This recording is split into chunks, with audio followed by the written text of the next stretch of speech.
Hey everyone, ever had that feeling where you know what the right thing to do is, but then you just don't? Like when you're on a diet and that piece of cake is staring at you? Your brain says no, but your hand is already reaching? Or you've had a crazy busy day at work? All you want to do is crash on the couch, and your gym plans? Poof. Gone. We make countless decisions every single day. Some super thoughtful, others on autopilot. Today, we're going to chat about why our brains are so disobedient and how we can get them to cooperate a bit more, helping you navigate life with fewer detours and a clearer head. Speaking of, have you ever felt like your life is just overwhelmingly stressful, constantly feeling crushed by pressure, and as a result, your productivity is just plummeting? You've got a mountain of tasks, but you can't seem to get started, or you're busy all day, but feel like you've achieved nothing. That feeling can be incredibly frustrating, right? We all think we're pretty rational. But the truth is, there are two totally different yous living in your brain. One fast, one slow. Daniel Kahneman, the awesome old guy who wrote this book, won a Nobel Prize. Not just for being a professor, but because he uncovered a truth we usually never even notice. Our brains have two systems working side by side. The first system, let's call it fast thinking, is like your intuition. Just boom, an answer appears. You see an angry face and you instantly know they're mad. No need to think about it. You hear 2 + 2 and 4 pops out immediately. This system is super quick, super efficient, but it has a downside. It's prone to errors and loves to take shortcuts. But just knowing this isn't enough. Most people know intuition exists, so what? They still make mistakes? The real key is how we can avoid getting tripped up by this fast thinking when it really matters.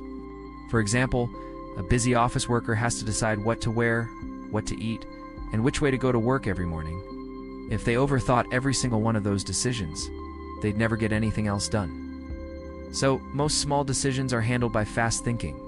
But if that same worker is deciding on a new job or buying a house, relying purely on gut feeling could lead to big trouble.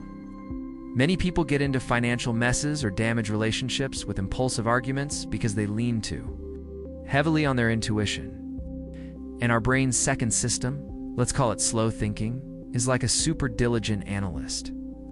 It needs evidence for everything and requires focused attention. Like when you're asked to calculate 17 multiplied by 24, you have to stop and work it out step by step. This process is tiring. It uses a lot of energy, so our brain is inherently lazy. If fast thinking can handle it, slow thinking stays in bed, and that's where the problem lies. We often let fast thinking take over when slow thinking is absolutely necessary. A student facing a tough exam question, if they haven't studied, their fast thinking might just shout, "Give up." And they do.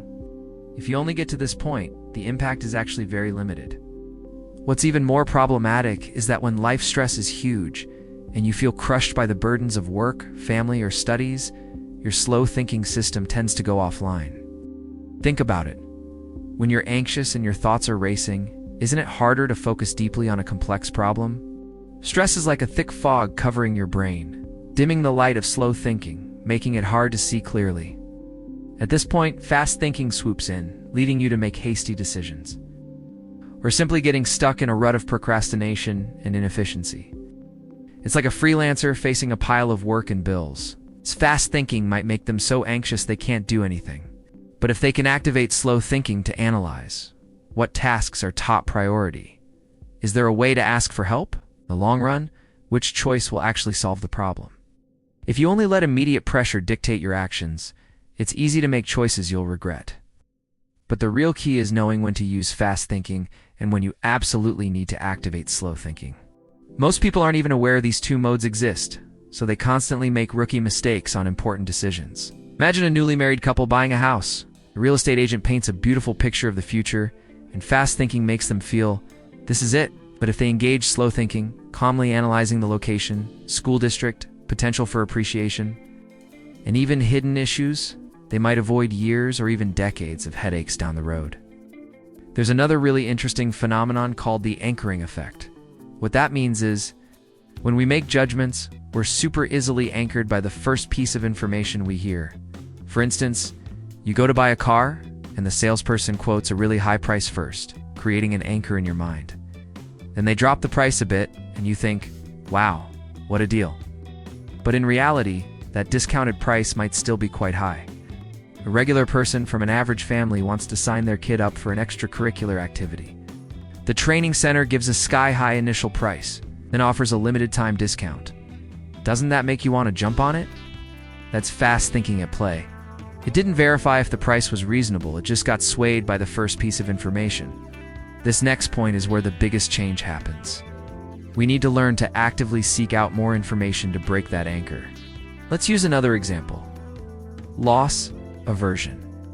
Humans, by nature, absolutely hate losing things. The pain of losing $100 is far greater than the joy of gaining $100. So we often make many irrational decisions just to avoid losses. Like if you buy a stock and it keeps dropping, your fast thinking might tell you, just wait, it'll go back up.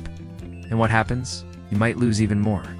Have you ever seen someone waste years of their life clinging to a bad relationship just because they were afraid of losing it? Loss aversion at work. Fast thinking will make you cling to those sunk costs, while slow thinking would remind you that cutting your losses is often the smartest move. So, what should we actually do to better manage these two modes of thinking, especially when facing immense life pressure? How can we boost our efficiency and stop feeling so overwhelmed? It's actually quite simple, but it takes consistency. First, you need to learn to pause when you feel incredibly stressed. And a task is complex or requires an important decision, force yourself to stop. Don't just dive in blindly. Instead, take a few deep breaths, step away from your computer or desk for a few minutes. This small pause gives your slow thinking a chance to come back online. Think of it like a computer that's frozen. You don't keep clicking frantically, you hit restart. Second, avoid multitasking and focus on one thing at a time. When stress is high, people often want to tackle everything at once. But this is where fast thinking most often messes up. It makes you rapidly switch between tasks, only scratching the surface of each.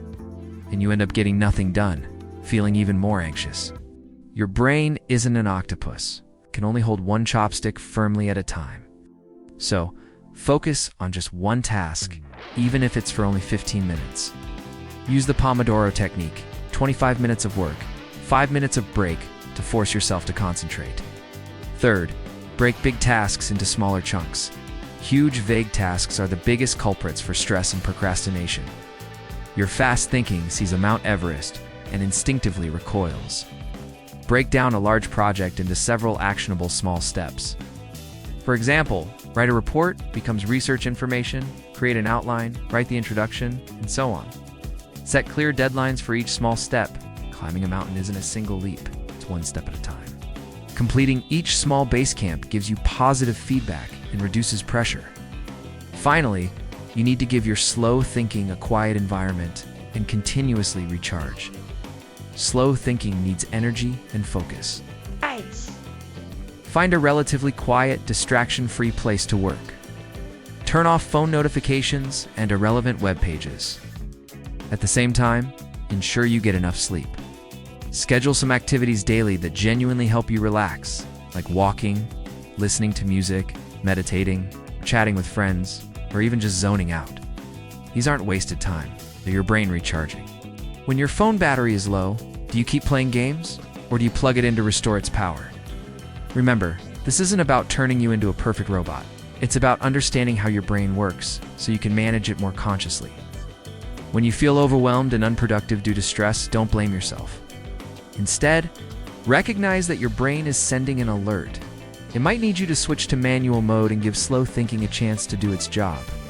Starting today, try applying these methods, even in small ways. You'll definitely find that both your efficiency and your ability to cope with stress will improve significantly.